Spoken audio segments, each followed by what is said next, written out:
I owe you a postscript from last week. We haven't finished the subject we started last week, and so I asked the Torah in Motion organizers to delay our start of Shoftim by 1 week so we could finish the last couple of items related to this last parak of Yehoshua, parak Chaf. So just to recap, we had this kind of overarching question on chapter 24. V'yasov Yeshua et kol shiftei Yisrael Shechema. Yeshua gathers all the people of Israel, all the tribes of Israel, to Shechem.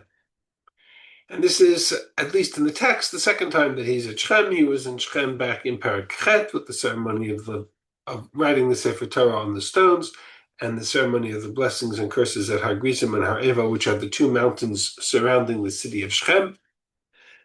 And here again, he calls to the elders of Israel, Moshe, Shiftav, Elokim. And we ask the question, why is he coming to Shechem? What does it mean to present themselves before God, which is usually a reference to the ark. The ark is in Shiloh. Says the Radak, they brought the ark to Shechem. Why are they coming to Shechem? And what the nature of this Brit is that he enacts with the people is also odd. V'yomer Yeshua kol ha'am. Kol mar Hashem Elokei Yisrael be'ever ha'nahar Yeshua avotechem me'olam terach avi Avraham v'avi Nachor ve'yavdu Elohim acherim. He starts with the description of your ancestors, starting with Terach, father of Avraham and Nachor, and they worshipped idols, and I took Avraham, and I gave him Yitzchak, and then I took Yaakov and Esav, and I gave Esav Dar Seir, and Yaakov went down to Mitzrayim, and then the rest of the story of Jewish history unfolds in his words, although it's a sporadic review of history, missing key pieces, including Ma'amad Har Sinai. And so we asked several questions. Why is he coming to Shechem? And why he comes to Shechem is related in part to when he is in Shechem. We saw the Gemara in Yerushalmi in Sota, which is on your source page, that offers two possibilities. One that connects this but directly back to the events in chapter 8, and the other that places the events of chapter 8, the blessings and curses, after the 14 years. In other words, instead of linking our chapter back to chapter 8, it takes chapter 8, or at least the blessings and curses, and moves it to the end of the story. Not quite the end of Yeshua's life, but certainly closer to this event in Shechem in chapter 24. Again, begging the question, what is he doing, bringing the people to Shechem at the end of the conquest? And then why start the history lesson from Terach? And we saw several possibilities to strengthen the emunah, to strengthen the connection to the land of Israel, etc. But again, we were left a little bit with an unanswered question. What is he doing in Shechem? And I want to share with you, again, take it or leave it, this is a very novel approach and very out-of-the-box possibility.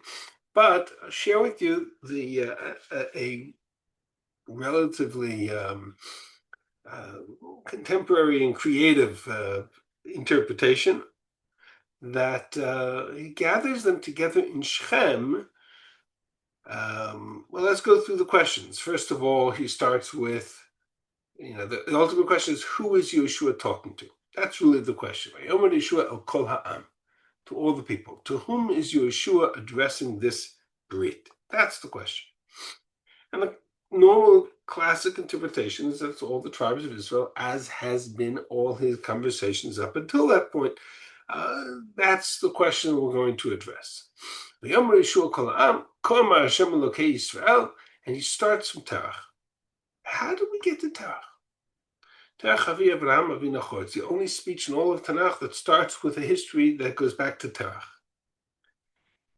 And on top of the fact that he goes back to Terach, he seems to connect this relationship with Terach to the fact that the audience that he's addressing, at least in part, somehow are still linked to the idolatry of Terach that he has identified. And he says in Pasuk Yud Daled after the Bnei Yisrael describes the history lesson of them coming to the land of Israel. Serve God with wholeheartedness and with truth.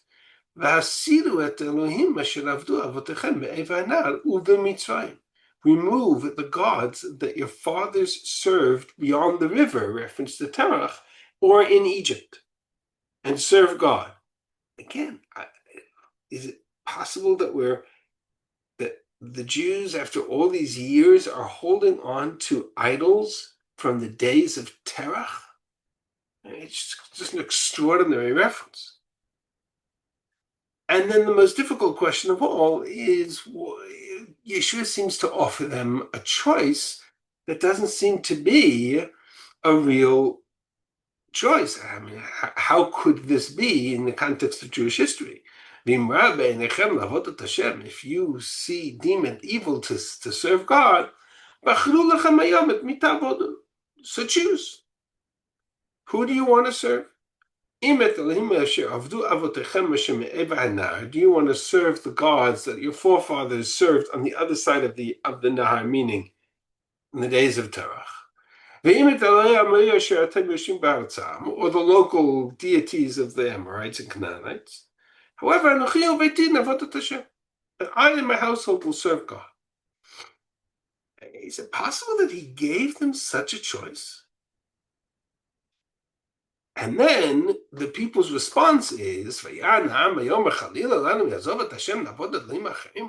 forbid that we should forsake God and serve other gods.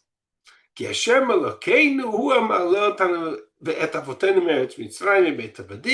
Hashem, God who took us out of Egypt, he is the one, and who did all these wonders and miracles for us and protected us all these years. And he expelled the local Canaanite nations from before us. God has helped us. We also will serve God. He is our God. So they certainly respond in accordance with what we would anticipate them to respond, namely, we wholeheartedly accept the brit with Hashem. Again, the question of why he gives them a choice is altogether surprising. Right? We have a concept that we are, and I gave you the source on the source page. We have a concept throughout Chazal, Torah Peh, that we are Mushva v'Omed Mehar Sinai, that we, once Mammon HaSinai took place, and we entered into the Brit of Mammon HaSinai. That Brit is binding and engaging for all of generations for Takar. So why would Yehoshua suddenly be giving them a new choice? And then when they say, yes, we want the Brit, Yehoshua says to them, well, not so fast. You can't serve God. It's too difficult for you. For God is holy, God is a jealous God, God is a zealous God. He will not forgive transgressions. He will not tolerate a violation of the Brit. You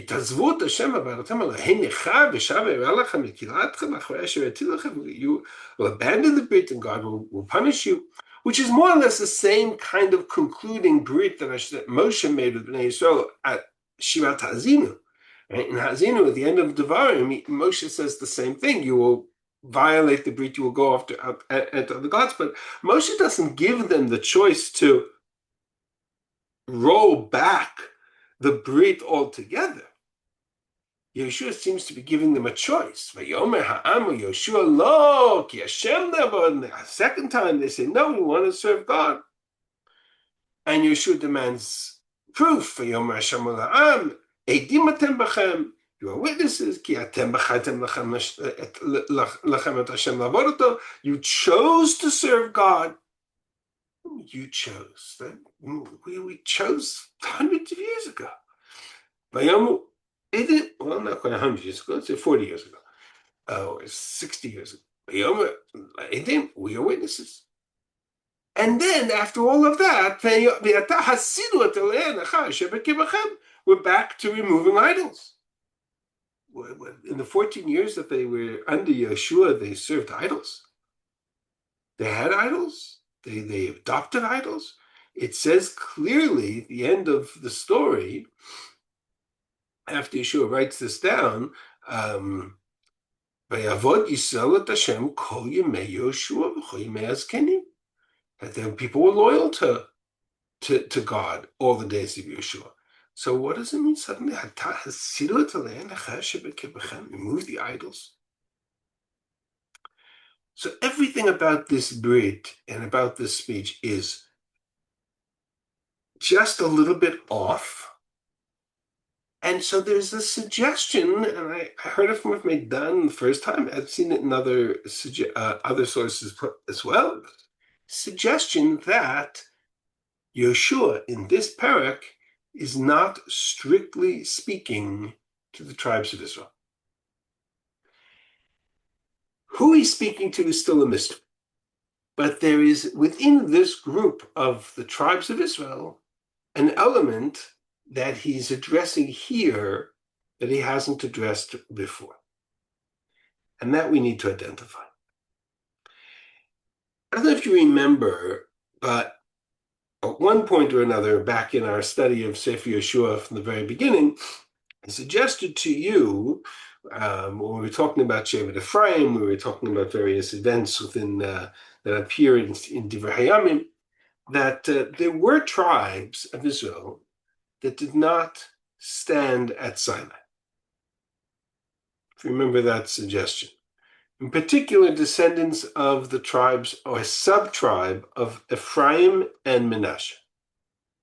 Based on the psukim in Divrei Hayamim, and I'm not going to go through them again because I think we talked about them several times, but based on the psukim in Divrei Hayamim, particularly in chapter 7, and you can look at it, there seems to have been a group from Shevet Ephraim that broke away from that left Mitzrayim early and migrated to the land of Israel during the lifetime still of Ephraim.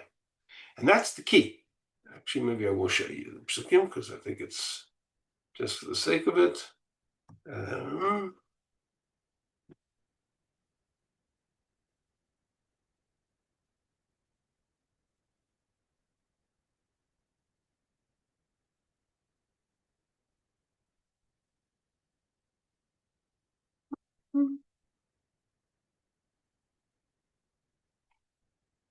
Children of Ephraim, this is a chapter that goes to the lineage of all the tribes, but it tells little episodes and vignettes for each one. Bnei Ephraim, the children of Ephraim, Telach and Bered and Tachat and Alelda and Tachat, and it goes to various names, and then it mentions Avad b'no v'Shutalach b'no v'Eser v'Alad v'Haragum anshe Gaton aladim ba'aretz, that these groups or some group within, it's not clear who, but some group of the children of Ephraim were killed by the residents of the area of Gat, which is part of the land of Eretz Plishtim. Ki yardu lakachat et miknehem, because they came down to take away their cattle. Now, it's unclear when this took place, but what is clear is that Ephraim is still alive. Vayitabel Ephraim avihem yamim rabim. Ephraim mourned for them for many days, and his brothers came to comfort him. He has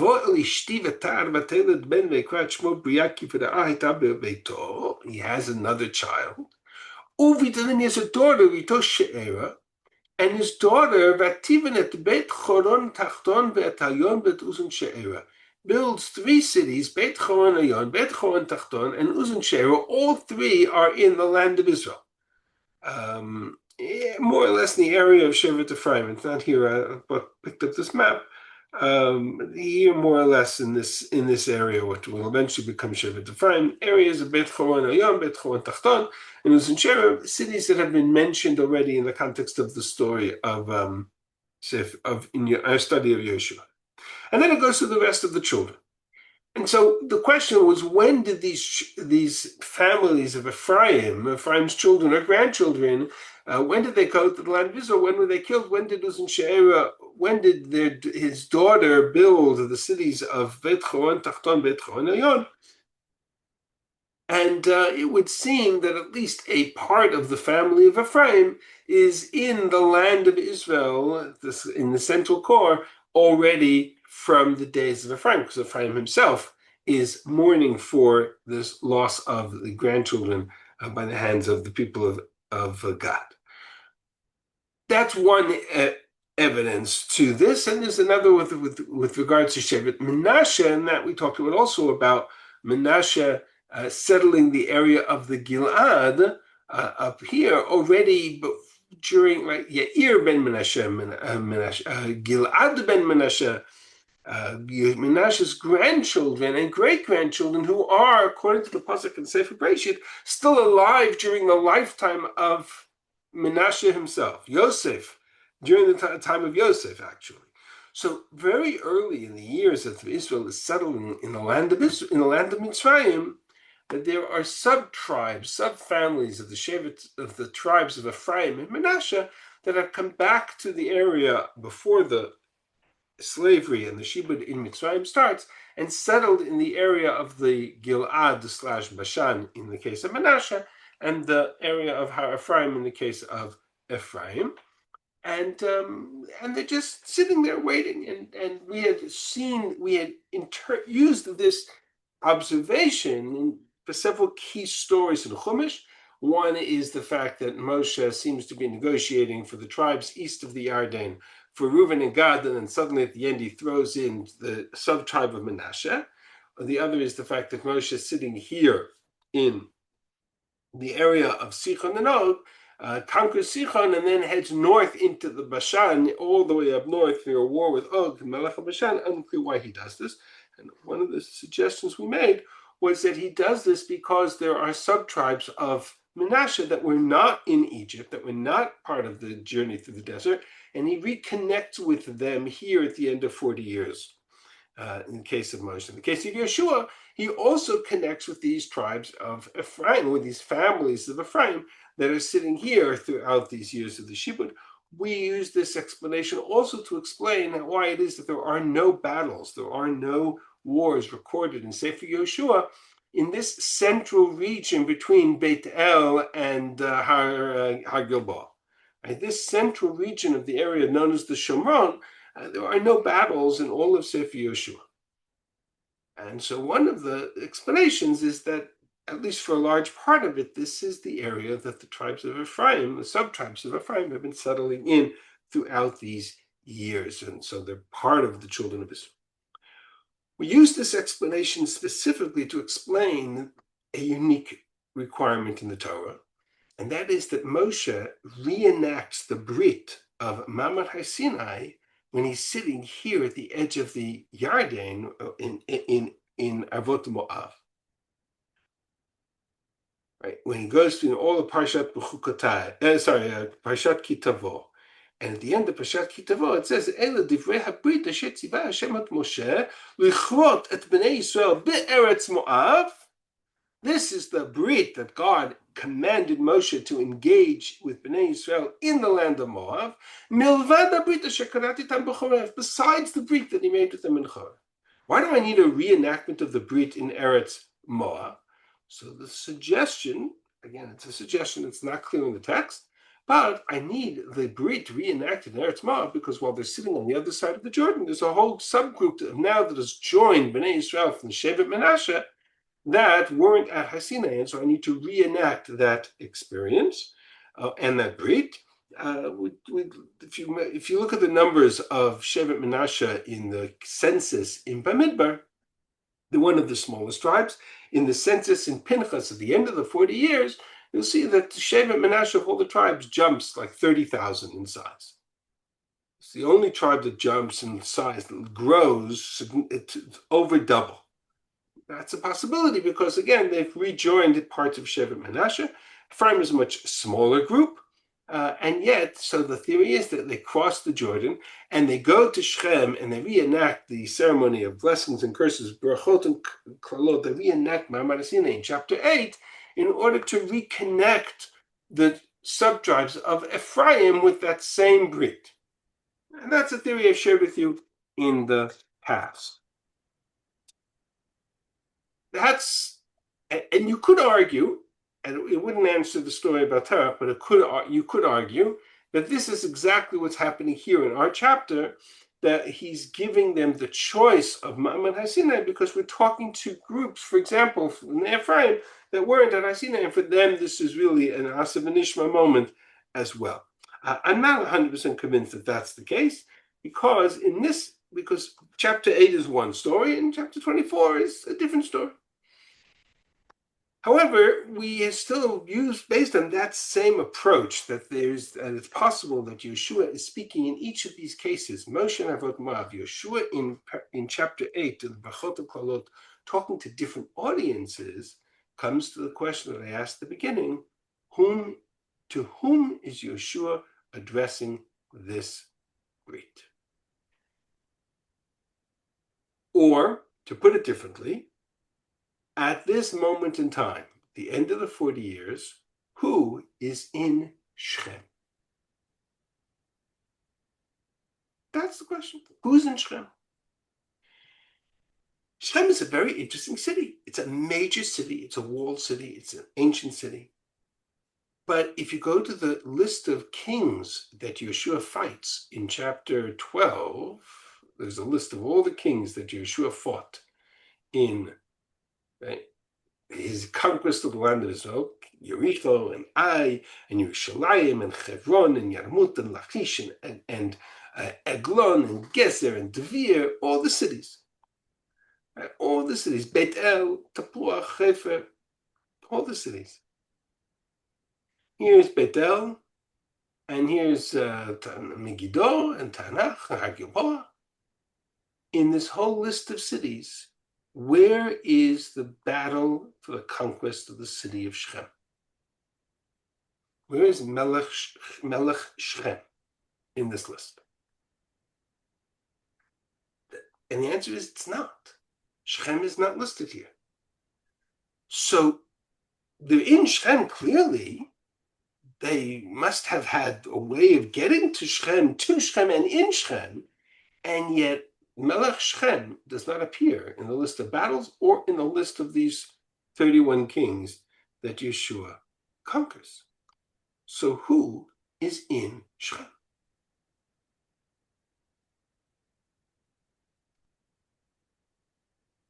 So assuming that Yehoshua, let's go back to our chapter for a second, assuming for a moment that Yehoshua is not speaking strictly to Israelites, that he's talking to some group that goes beyond the tribes of Israel, certainly including the tribes, because he's gathered them all there, but Vayomer Yeshua Kol Ha'am, he's talking to some group that goes beyond just Israel. Witness the fact that he mentions that their ancestors start with Terach Avi Avraham. He goes all the way back to the days of the Avot. So he's got some group there. They're not Canaanites in the strict sense of the term. Right? If you look at Pasuk Yud Aleph, ותעבדו את הידם ותבואו יריחו וילחמו בכם בעלי יריחו האמורי הפריזי הכנעני החיתי הגרשי החיני והיבוסי ותן אותם בידכם. You fought against the Canaanites. The Canaanites, he's not speaking to Canaanites. That's clear. So who is he speaking to? Who would hold some aspect of loyalty or deities that go back to the days of Terach? No. Excuse me? No. Are you? Is that background noise or is that a question? No. Okay. So I'm just going to take. Come on. I'm gonna lock it. Just gonna. If you feel free to unmute yourself if you have a question. I just want to avoid the background. So here's the theory. There's an element of people in the area of Shechem clearly that have loyalties to Israel because Yehoshua has free access to this whole area. Shiloh, there's no battle in Shiloh. Shechem, there's no battle in Shechem. And yet they're in Shiloh, they're in Shechem, they're in these areas clearly. There's an entire population in this region that for some reason that is not recorded in Tanakh seems to have some connection to the children of Israel and to Bnei Israel. I'll give you an example of what I'm referring to. Let's take a look into Sefer Shoftim for a moment. And we're going to study Sefer Shoftim in detail That's our next subject after we finish Yehoshua today. B'ezrat Hashem. But the story of Gidon spans 3 chapters. This is the end of the story of Gidon, Shoftim Perek Chet.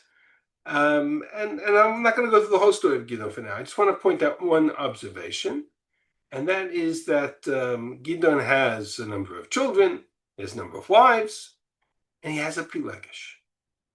Gidon hayu shivim banim, ki nashim rabot hayu lo. He had many wives. There's a whole discussion about the characteristic of Melech, of Malchus, that was evident in some of the Shoftim. And he had a pilegesh. Where was his pilegesh from? Ufilagsho shebishchem. He had a pilegesh in Shechem. And this pilegesh in Shechem gave birth to a son by the name of Avimelech. Jump to chapter 9, and you get the following conversation. Vayelech Avimelech ben Yerubal Shechema. Avimelech goes to Shechem.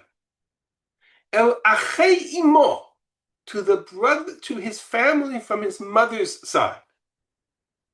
And he says to them, Vayodeber lehem ve'el kol mishpachat beit avi imo lemor, to the household of his mother's father, his mother's household. And he says to them, Davuna b'oznei kol ba'alei Shechem, speak to the children of Shechem. Ma tov lachem, hamshol b'chem shivim ish kol b'nei Yerubal. Is it better for you to be led by Yerubal? Yerubal is Gidon and his 70 sons. Or should you be ruled by one person, meaning myself, Avimelech? And here's the clincher. Uzchartem ki atzmechem uvsarchem ani. Before you answer, keep in mind that I am your flesh and blood, meaning I am one of you and not one of them. Who's the us and them here? We're all part of the same tribes of Israel. Who's the us and them? The inhabitants of Shechem, the brothers of his mother, meaning the family of his mother's side, heard these words, and they joined Avimelech in his rebellion, which then will lead to bloodshed because he goes and he kills all of Gidon and all of Gidon's children. The bloodshed is terrible. There's an extraordinary amount of, there's a whole civil war that takes place in the city of Shechem because of it. All right. I want to jump now to the end of the story. Pasuk Vav. Civil war with Avimelech. He's oppressive, and he's Vayavo Gal ben Eved v'achiv vayavru b'Shechem. Gal ben Eved, one of the generals, comes to the people of Shechem. Vayiftachu lo ba'alei Shechem, and he's waging war against Avimelech, and he gathers together the people of Shechem. Vayetzu hasadeh, they go into the fields, and they celebrate. Vayavo beit Elohehem vayachlu vayishtu, they go to the houses of their gods. Are we talking about Israelites, or aren't we talking about Israelites? The people of Shechem, part of Bnei Israel, or they're not part of Bnei Israel? Vayikalalu et Avimelech, and they cursed Avimelech. Vayomer Gal ben Eved, and Gal in this moment says, Mi Avimelech, mi Shechem ginavdenu. Who is this Avimelech? Who is this Shechemite that we should serve? Halo ben Yerubal zub Gidon, isn't he the son of Yerubal, meaning Gidon? Ivdu et anshei Chamor avi Shechem. We should serve the people of Chamor avi Shechem. Why should we serve him? Serve the men of Chamor avi Shechem. How on earth did we connect back? Chamor avi Shechem is the story of Yaakov Avinu in Shechem, the story of Dinah. We're talking about the story in Breshit. The people of Shechem's loyalty goes back, they trace themselves back to the story of Chamor avi Shechem. They're not part of Bnei Israel, they are part of Bnei Israel. Gidon marries a pilegesh from Shechem. In other words, what I'm suggesting here is that there's an ambiguity around the city of Shechem, and it's exactly that ambiguity that is the centerpiece of our story. unclear, and we will never get a clear resolution of it, but it is unclear who the people of Shem are. Are they Israelites? Are they not Israelites? Or are they some amorphous gray middle ground, have loyalty to the house of Israel, not loyalty to the house of Israel? They're part of Israel, they're not part of Israel. Who is he talking to? And it's entirely possible, again, I come back to the fact that there's no battle around the city of Shechem, and this king of Shechem is not mentioned amongst the 31 kings that Yehoshua conquers, but the people of Shechem identify themselves not as Canaanites. They're certainly not Israelites, but they're not Canaanites. So what are they? And to whom are they loyal? Weren't they all killed out by Shimon and Levi? Okay, so let's go back to that story for a second. Let's go back to Shimon and Levi. I'm clear who Shimon and Levi killed, but let's go back to the story of Shimon and Levi for a moment.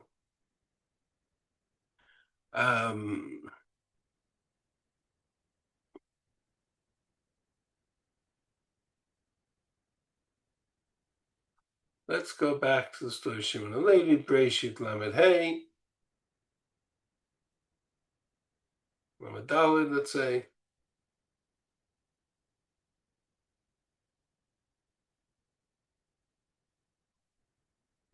Why is my computer suddenly? Oh, come on.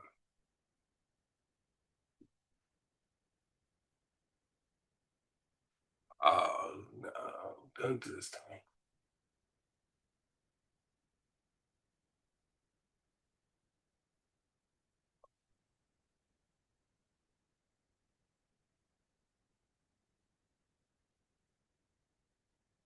All right. I don't know why. Suddenly it won't load.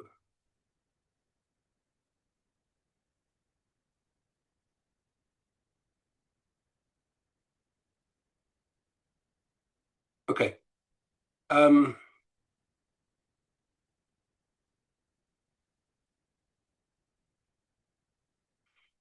Yeah, okay. I'm sorry. I can't. For some reason, this website has crashed and I can't load the text. But let's go back to the story of Shimon and Levi. Yaakov and there's a whole negotiation with the. So I put some of the text here. Yaakov, Shimon and Levi have this whole negotiation with the people of Shechem about Dinah. And if you remember, what's the negotiation about Dinah? What's the conclusion of that negotiation? What are they asking the people of Shechem to do? They have to circumcise themselves in order for Shem to marry Dinah and to have marriage between the groups. Right. So they have to circumcise themselves, and circumcision is a classic requirement in the Torah for entering into the brit of the children of Yaakov. The dispute ends circumcised. So you have this entire population of the people of Shem that agreed to circumcise themselves so they could enter into the brit with Yaakov. And yes, Shimon and Levi decide to take advantage of their weakness, and they go to war to take Dinah, and they spoil the city, and they take the spoils of war. And Yaakov is very angry at them for it, and Yaakov criticizes them for it. All true. There's a machloket which perhaps anticipates the machloket in Yehoshua. What's the machloket? Whether it was Nevala or not. So you have to speak a little bit louder for some reason. Yaakov Avinu says it was Nevala, or rather Shimon and Levi says it's Nevala, and Yaakov Avinu accepts the Nevala. Yaakov Avinu, I didn't hear that clearly. Yaakov Avinu said what? He doesn't mind the fact that Nevala was done with Dinah. I don't want to reanalyze the story of Dinah. That's not my issue. My issue is, what is the status of Shechem moving forward? And what happened with Shimon and Levi happened with Shimon and Levi. But what is the status of afterwards? Well, the women were left. I'm not sure there's nobody left. Right? There's an entire city of Shechem left. So I'm not sure you can say that there's nobody left. He them from his descendants by saying, "Bisodam al yavo nafshi."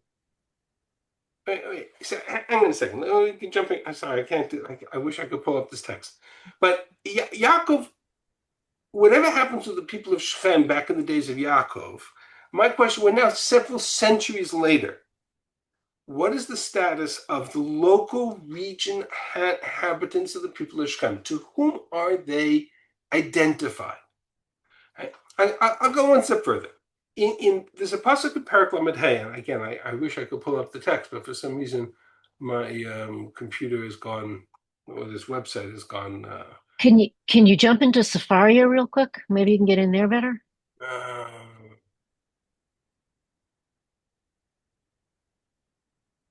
Not going to be as easy to Right. work with. It's not as good, but it's better than nothing. It's not as good for our purposes, but okay. Or just reboot No, the one you were using. not going to be.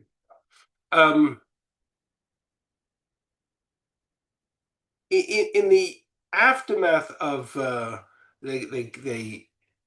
Shimon and Levi go in, they take their swords, they go into the city, and they kill whoever they killed. It says Kol Zachar. I'm not convinced they killed everybody, because people of Shechem continue for generations to come. But they certainly killed enough to take Dinah and escape. And here's the big piece of it, that they plundered the city, meaning that it wasn't just a rescue attempt. They actually plundered the city, which means they took spoils of war, which is problematic. So now, and they run. Yaakov is critical of them. You have brought trouble on me, making me odious in the eyes of the inhabitants of the land. I am few in number. They will gather against me. They will smite me. They will go to war with me. Meaning, the question that the text leaves us with, yes, they answer, I'm not sure that the issue is what they did with Dinah, because if they were just rescuing Dinah, that would be one thing, and if they were killing the perpetrators of the crime, that would be one thing. The fact that they go and they plunder the city and they take the spoils of war, in a sense, spoils the purity of their efforts. But Yaakov is worried that they're going to go to war with him. What happened? God says to Yaakov at that point, go back to Beit El, and he goes back to Beit El. Do the people of Shechem come running after him? Do they come and they lay chase? Let's put away the foreign gods amongst you, which is reminiscent to the same thing that Yehoshua says to the people in Shechem. Go back to Beit El. They give him these idols and deities. He buries them. They travel. They left. And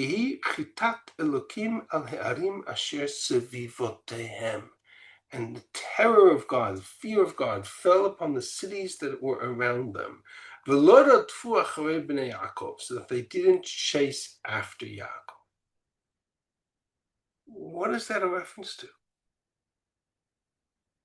There's this mysterious moment where there was a war, there wasn't a war, there was an aftermath to the battle. So there's a medrash, really an extraordinary medrash. I shared the full text of it. It appears in a number of places. Here's the full text that appears in the Yalkut Shimoni, and I'm not going to read it through because it's way too long for us, but you can read it through on your own. But I gave you on the source page this medrash. It's called Medrash Vayisau. They journeyed and the terror of God fell upon them. And in this medrash, there's a description of how all of the local Canaanite families surrounding Shechem and Shechem's allies come and wage war with Yaakov and his children. And there's an all-out battle again in that whole region, in the area of Tapuach and in the area of Shiloh and the area of Shechem, and it lists all of the names of the cities in that region where there's a major war for. Now, none of this is in the text, it's all in the Medrash. But what's interesting is that there's a handful of references in the Rishonim, the Ramban, Rashi, that make reference to the fact that in the aftermath of the story of Shem, there's this battle that ensues, and Yaakov and his children are victorious. Ramban in Breshit says, if we accept this medrash called the wars of the children of Yaakov, fear of their father fell upon them. All of the inhabitants of the region of Shem came, and they waged major wars with them. The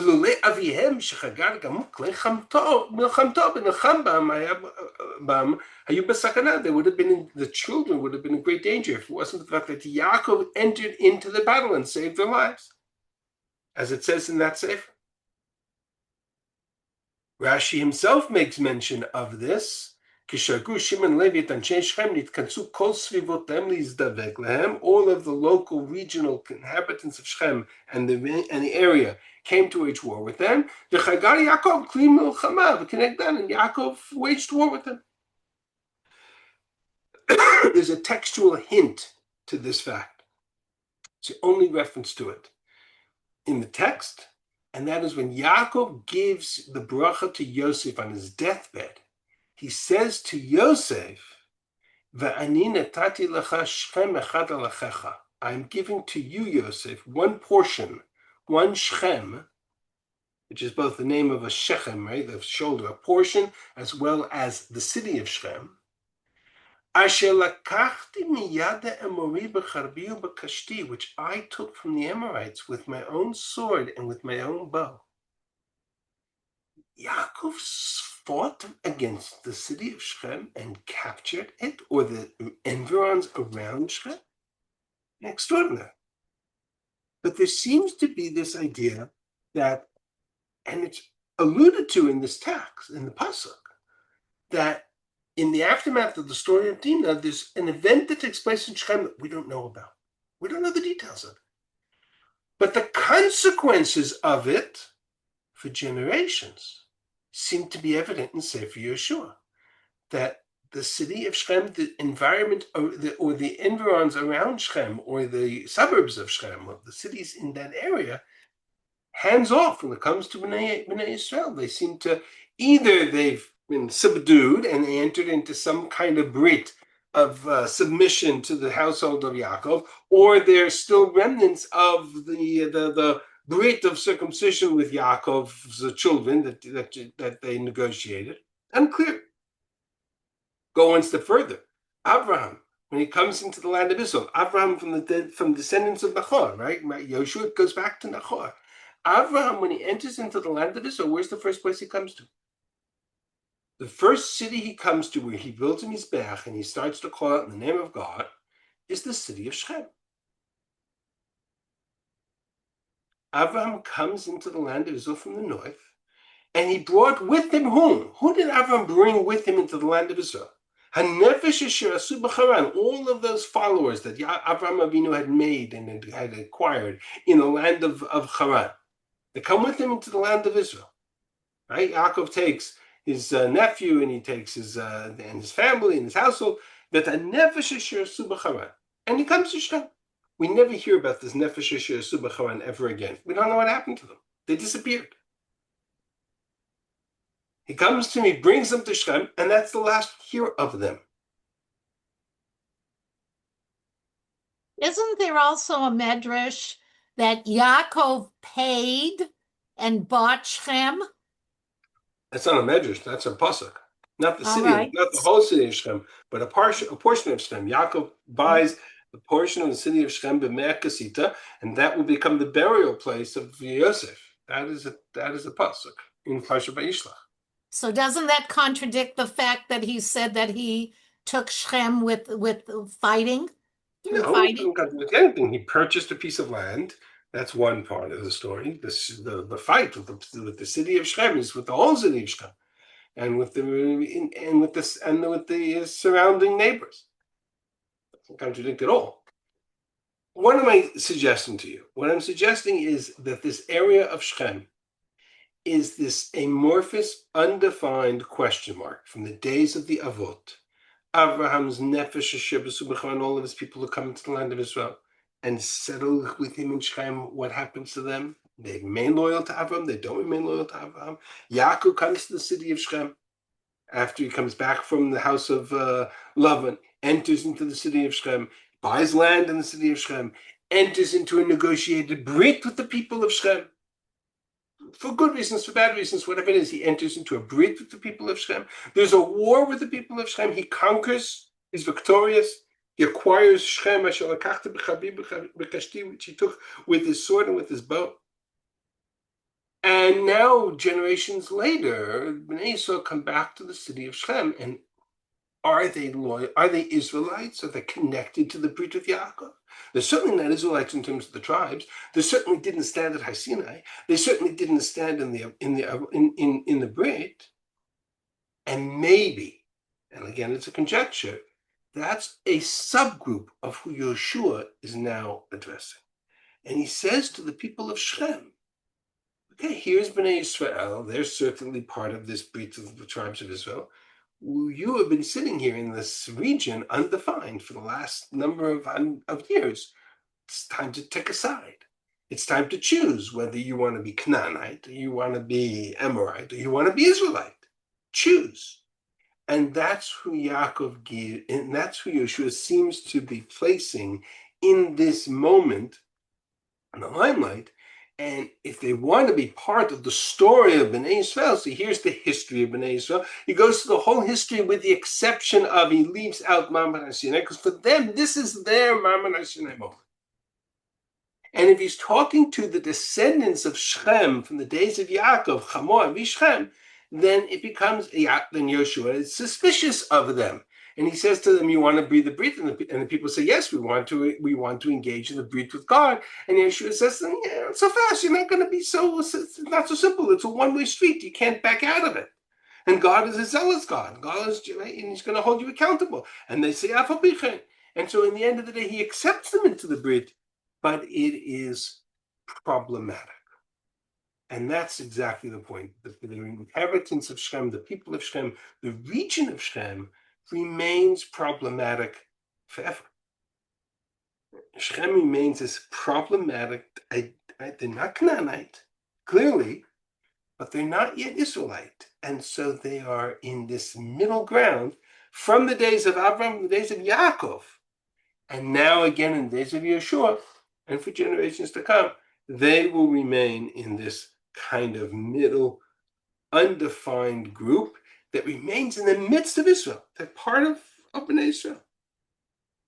Sefer Yehoshua will, so Sefer Yehoshua concludes and Shoftim begins.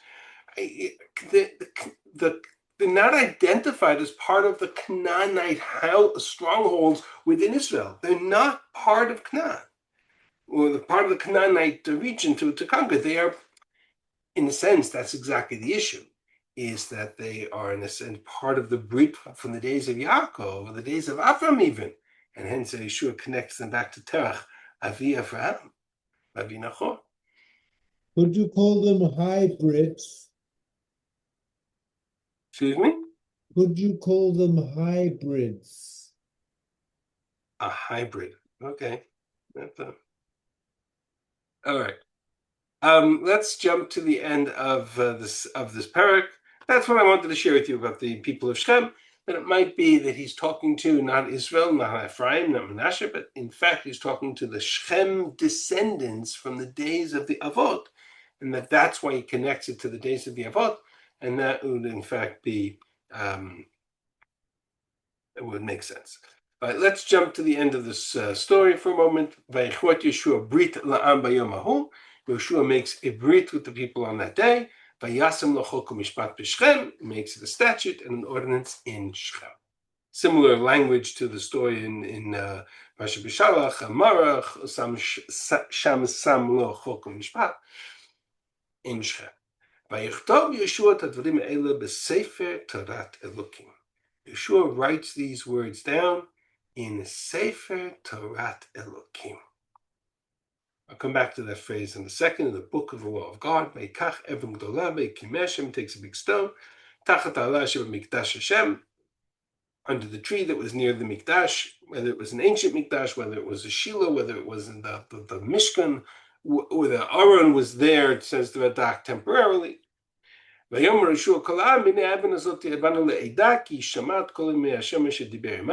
stone will be a witness that it has heard all of these words, and it shall be a witness against you lest you deny God. And he sends them home. What is the Sefer Torah Elokim? This book that, actually, let me put this in the chat. This is the second source page that I mentioned before. So this is now in the chat group. If you want to download it, it was an email that went out today as well. What is this Sefer Torah Elokim? How does Yehoshua add a book? Right, add these words to the book of the Torah of God. Is that a reference to Chumash? What is this Sefer Torah Elokim? And he writes this Brit into those words. So there's several theories that are brought that I mentioned. The Targum suggests, and you understand the problematic nature of this text, right? What is Yehoshua adding to Sefer Torah Elokim? So the Targum says, Uchtav Yehoshua yat pitgamaya ha'ilen. Yehoshua wrote these words, Atzni unun b'sefer oraita d'Hashem, and he placed it, Atzniya, and he hid it, he placed it together with the sefer that was the Torah of God, meaning, says the Mitzvah David, he placed it in the Aron together with the Torah. That he put it, that it's not that Yehoshua added these words to the Torah, but rather he placed it in the Aron together with the Sefer of the Torah that was in the Aron Abrit, and that's why it's referenced to the Mikdash Hashem, to the Aron. Problematic interpretation only because it doesn't say that he placed it that he took these words and wrote them in the place of the Sefer Torah. It says that he wrote them in the Sefer Torah. So it's somewhat of a complex interpretation. The Gemara addresses this question too, the Gemara in Marcos, and suggests two additional answers. What is the sefer that Yehoshua wrote, this Brit with the people of Shem? One says this has nothing to do with the story of Shem. What he wrote in the Sefer Torah is a reference to another Gemara that says that Yehoshua wrote the last 8 psukim of the Torah after the death of Moshe. Why that's here at the end of the Sefer of Yehoshua, it's unclear. And the other says that he wrote this mitzvah of Arei Miklat on the designation of the Arei Miklat, which is a mitzvah of the Torah. And that the reference here is that he wrote the mitzvah that's written in the Sefer Torah. He wrote down the list of the Arei Miklat. Again, you understand the problem of the text by how far Chazal go afield to answer the question, why is Yehoshua adding to the Torah? How could it be that Yehoshua is writing the Sefer Torah Elokim? The Malbim takes a very literal approach to the text, and he says, Katav Dvarim Ha'ela in Klal Sifro. This is a reference to Yehoshua writing not only the Brit with the people of Shem, but this entire Sefer, all of Sefer Yehoshua, as Chazal themselves, the Gemara in Baba Basra says Yehoshua wrote his book, Mechibro im Sefer Torah Elokim, and he added it to the Sefer of Torah, to the Chamisha Chumsha Torah of Torah Elokim. Liot Michlal Kitvei HaKodesh, as if to say it was included in the canon of the sacred writings. Meaning he's not adding to the Torah, but rather he's writing his book and adding it to the canon of at that time what Tanakh existed, which was Torah and one book of Nevi'im, right? And right, Torah and 5 books of the Torah and Sefer Yehoshua. Which seems to, again, that seems to be a reference here, meaning not just the Brit, but the whole Sefer Yehoshua, the Sefer Torah Elokim, in the words of, or together with the canon of books that are holy books, the Sefer Torah Elokim. One more theory that I share with you, and that is that it may be a reference to something bigger. There's a Gemara that says, it's a Gemara in Nedarim, that says, Amar of Adaber B'Chanina, Ilmalei lachatu Yisrael lo nitan lam l'chamisha chumshei Torah b'Sefer Yeshua Bovad. If Israel had never sinned, they would only have ever received 6 holy books. We wouldn't have 24 books of Tanakh, we'd have 6. 5 books of Torah, and Sefer Yeshua. And Sefer Yeshua has this unique status. She'erka shel Eretz Yisrael, because it's the value, it's the special quality of the land of Israel. And therefore, it has an elevated status. The whole purpose of the story of Yetziat Mitzrayim that we're reading now in these weeks is to get Bnei Yisrael to the land of Israel, together with the Torah. So they go, they receive the Torah, they march to the land of Israel, they get delayed 40 years in the desert, but they're supposed to get there. Yehoshua brings them into the land of Israel, meaning Sefer Yehoshua is the culmination, is the climax, is the fulfillment of the mission that's in the Torah. The Torah ends with an unfulfilled mandate, and that is to bring the Jewish people to the land of Israel. Well, that's what Yeshua is about. So, in a sense, had Israel never sinned, had everything been this point forward been perfect, the books of Tanakh would be the 5 books of the Torah and Sefer Yeshua. I wouldn't need the book of Shoftim because Bnei Yisrael would never have sinned. I wouldn't need the book of Shmuel because Bnei Yisrael would never have sinned. I wouldn't need the book of Kings because Bnei Yisrael would never have sinned. Meaning the story would go on. But I once made the observation, I don't know if it was in this context, but Tanakh is a very interesting text to study because it's not a happy-go-lucky book. Right? Every time Bnei Yisrael do something terrible, it's written down in Tanakh. Every time they don't do anything terrible, they're very good and they're very loyal and they're very obedient. What does Tanakh say? The land was quiet for 40 years. Positive reinforcement to tell us all the great stories of Bnei Yisrael's accomplishments is not part of the lexicon of Tanakh. Hence, Tanakh reads a little bit like a depressing story of every time we made a mistake, every time we messed up. It says the Gemara, that's true. If we had never messed up, Tanakh would be much smaller. It would have been the 5 books of Chumash together with Sefer Yehoshua. And that gives Sefer Yehoshua its unique status. And so that might be also why it's included in Sefer Torah Elokim, that the sort of this combination of the Torah itself into the 5 books of Torah and Sefer Yehoshua, and that might explain this ref. Another possibility as well, I'm going to skip it for now because we're out of time, and I just want to move to the last piece of the story.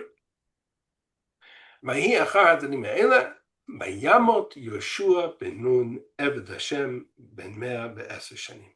Yehoshua Eved Hashem dies at the age of 110. The death of Moshe Rabbeinu is described in exactly the same way. Bayamot Moshe Eved Hashem be'eretz Moav api Hashem. The notion that these 2 individuals, Moshe and Yehoshua, are described as Eved Hashem, servants of God, is not an accident. That is Yeshua's disciple, being the disciple of Moshe. That circle starts the very beginning of the book and now comes full circle at the end of the book. Yehoshua dies at the age of 110, which is the same age as Yosef when he died. Is the great ancestor of Yehoshua from Shevet Ephraim. Also a little bit of a full circle that is coming to a close. We'll see about Yosef in a moment. Yosef is buried. Yeshua is buried in his land, in his ancestral land. And